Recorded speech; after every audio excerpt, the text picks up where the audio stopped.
Oui, mais elle a condamné un coup d'État comme si ce coup d'État était avéré, comme si on avait affaire à un coup d'État, c'est le principe. si j'ose dire, ordinaire. Oui, c'est le principe, d'accord? Oui, parce qu'en fait, par principe, parce que le problème qui s'oppose, si le CEDEAO dit c'est un faux coup d'État et qu'éventuellement le pouvoir dure, ça pose un problème. Oui. Si c'est un coup d'État, ça peut se comprendre. Mais un faux, c'est autre chose. Une chose que je veux ajouter, c'est qu'en réalité, il y a une certaine démocratie dans ce pays. Mais oui.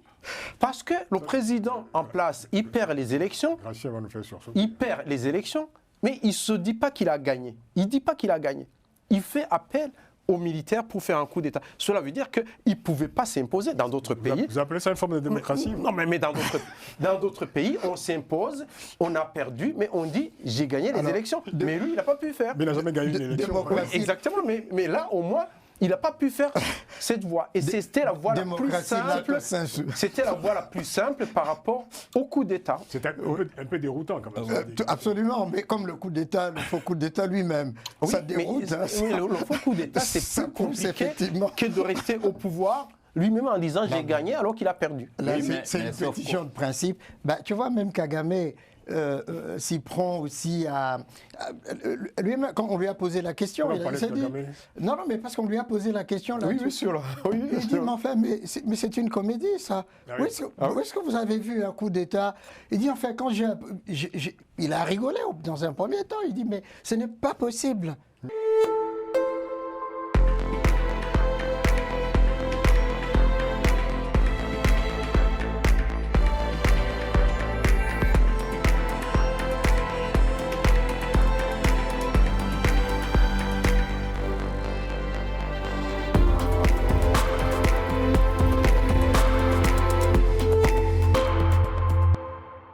La CEDEAO face au coup d'État en Guinée-Bissau, nous en parlons à présent. Une délégation de l'organisation régionale s'est rendue à Bissau en début de semaine pour s'entretenir avec la nouvelle junte aux commandes de l'État depuis le coup d'État du 26 novembre dernier. La délégation conduite par le président sierra-léonais Julius Maada Bio, président d'exercice de la CEDEAO, a notamment exigé des putschistes la publication des résultats électoraux interrompus par le coup d'État, la libération de tous les acteurs politiques arrêtés et bien sûr la restauration immédiate de l'ordre constitutionnel.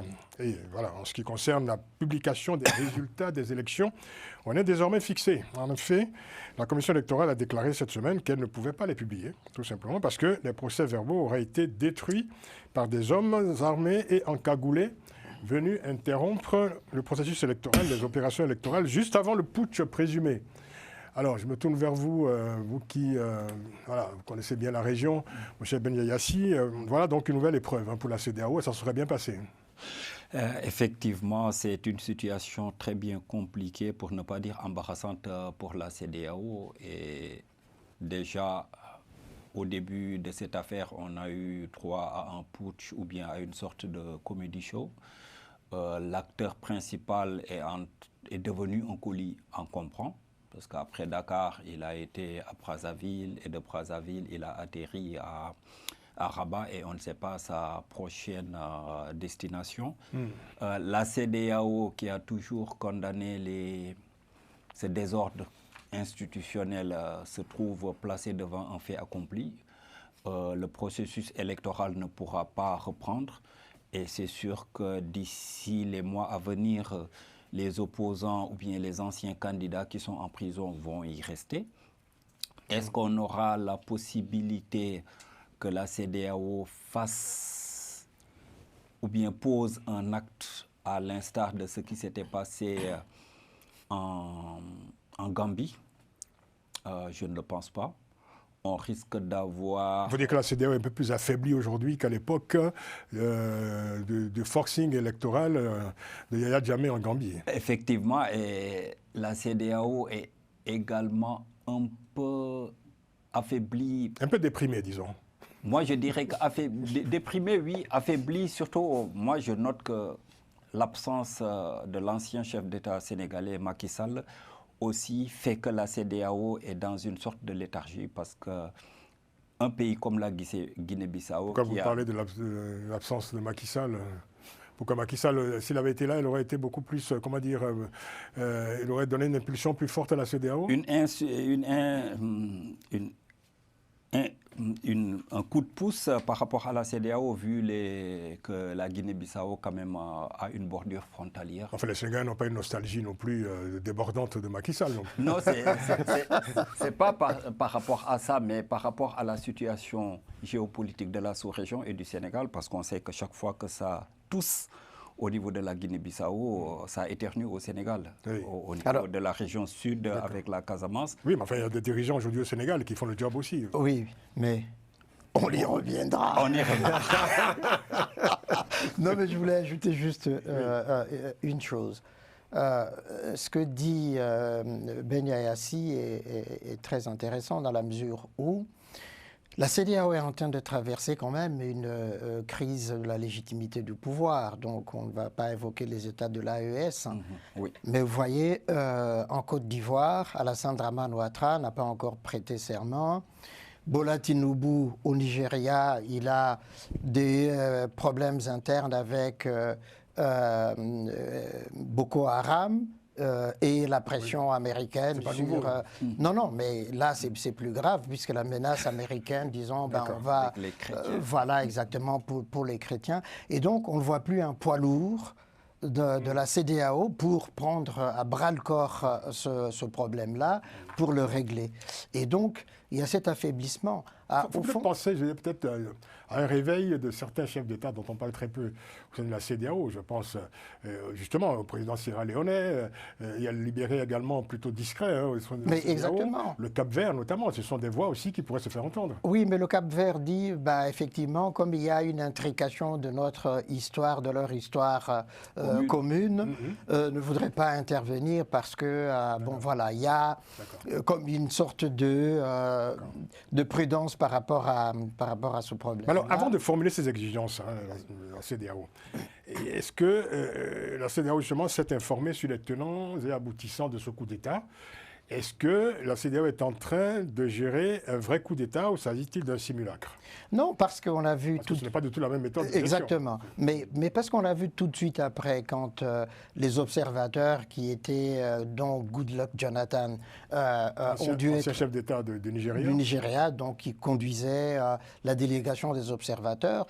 Tout de suite, quand il est descendu de l'avion, à l'aéroport même, il dit « mais c'est une comédie ». D'accord. On n'a jamais vu un putsch comme ça. C'est une voix autorisée en plus. Et absolument, parce qu'il dit « mais j'étais là au moment où on était en train de faire le dépouillement et tout d'un coup, on entend que l'annonce du coup d'État, ça n'est pas normal, c'est une comédie ». Au fond, personne ne croit réellement parce que ça s'est passé d'une manière tellement bizarre. Donc la CEDEAO est en train de gérer un simulacre de coup d'État. Absolument. C'est une nouveauté. Absolument.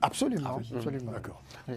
Bon, je pense, par rapport à ce que dit Alfred, je pense qu'on n'a pas besoin de quelqu'un qui sort du lot dans une communauté comme la CEDEAO, d'avoir un président qui s'impose. Souvent, on a besoin des gens qui sont presque au même niveau et qui s'entendent. Ils peuvent prendre une décision et c'est une occasion de ressouder à l'intérieur. Si le Nigeria a des problèmes, si d'autres pays, cela veut dire que ça les ressoude par rapport à la situation qui se passe en Guinée-Bissau.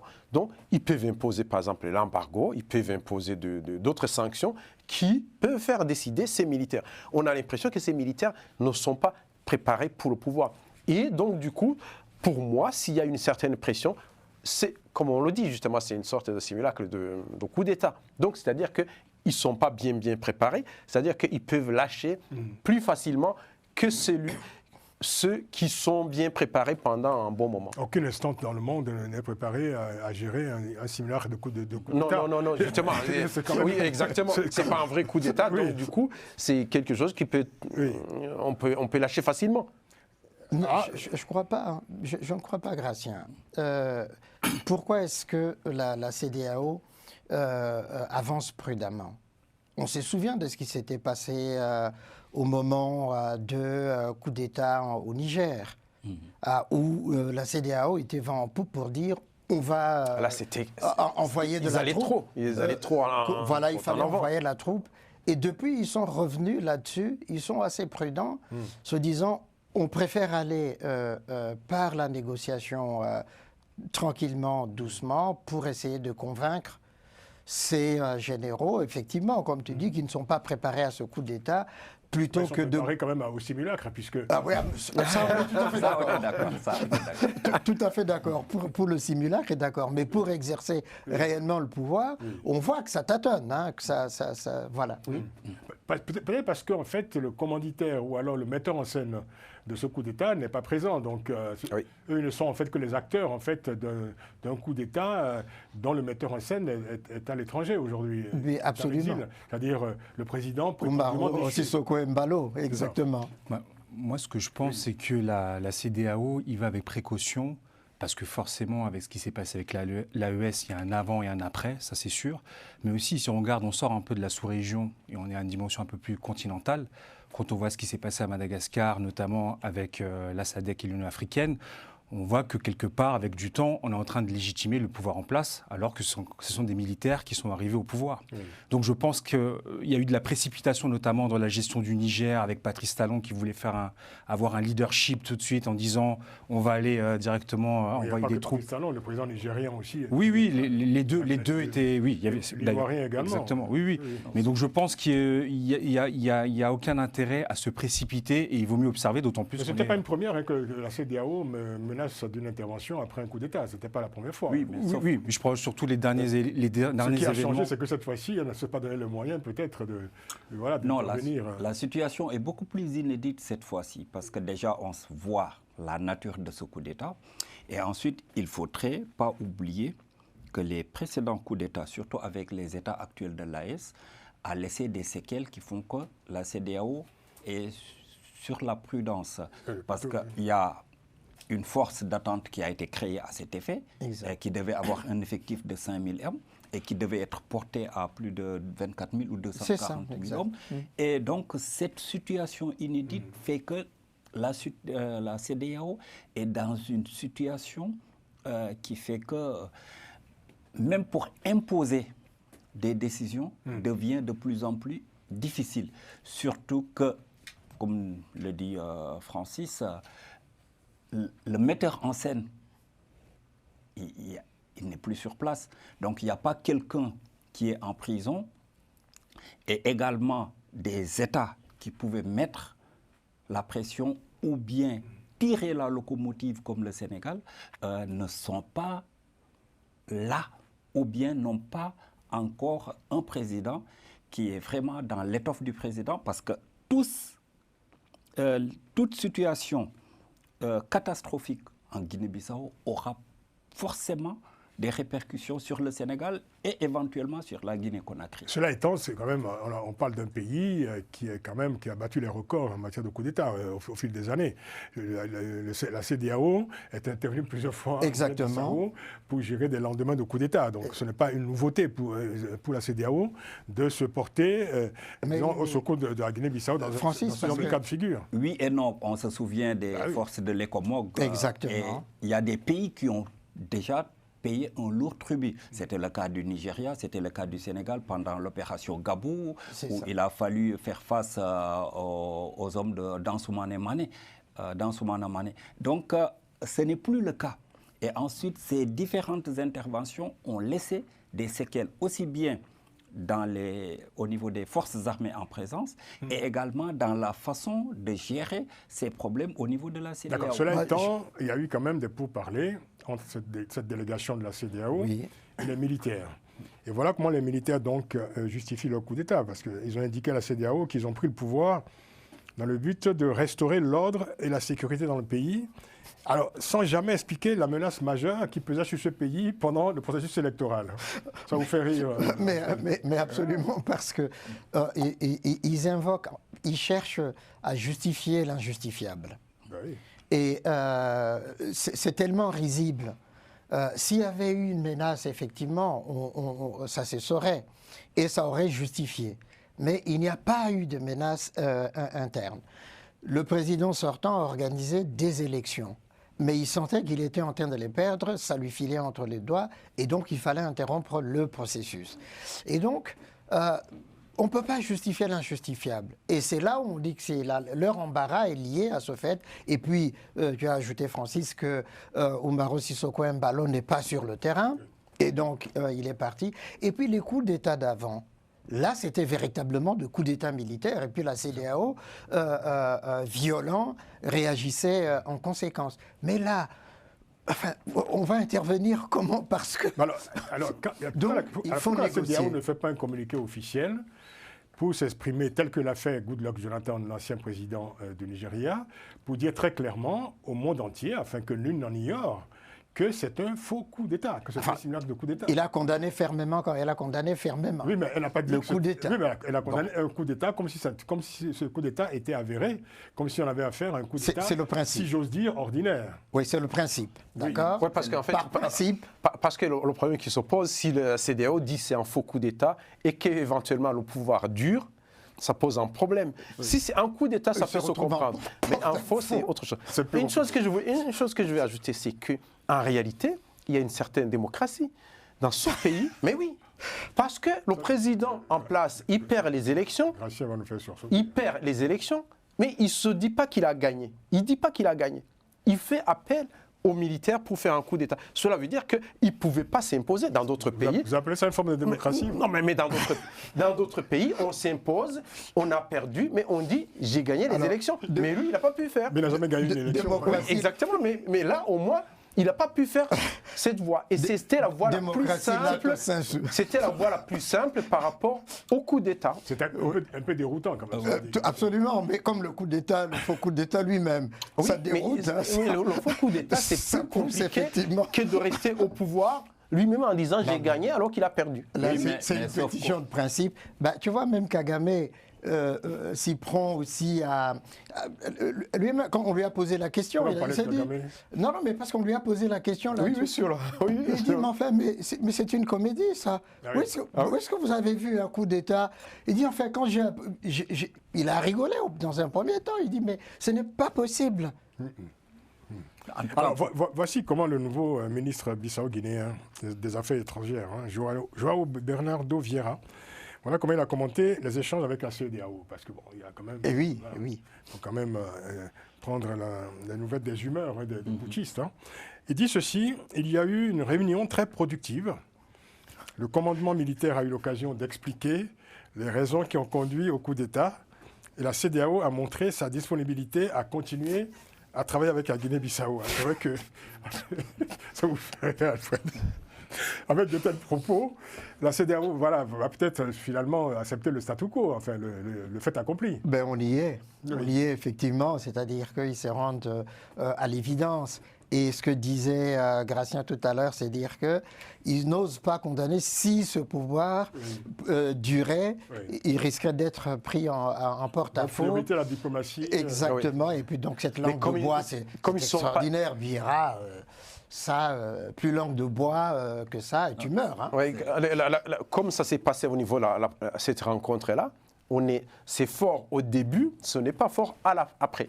Quand il se passe ce genre de faux coup d'État ou coup d'État, c'est-à-dire la communauté internationale ou CEDEAO s'impose vraiment une certaine force, va lâcher progressivement, mais ça ne peut pas augmenter au niveau de la pression. La pression, elle est au début, elle n'est pas après. C'est-à-dire qu'ils sont plus ou moins l'accord, ils vont dire ok, on acte, mais en même temps libérer les prisonniers, au moins, faites ça, mais restez au pouvoir.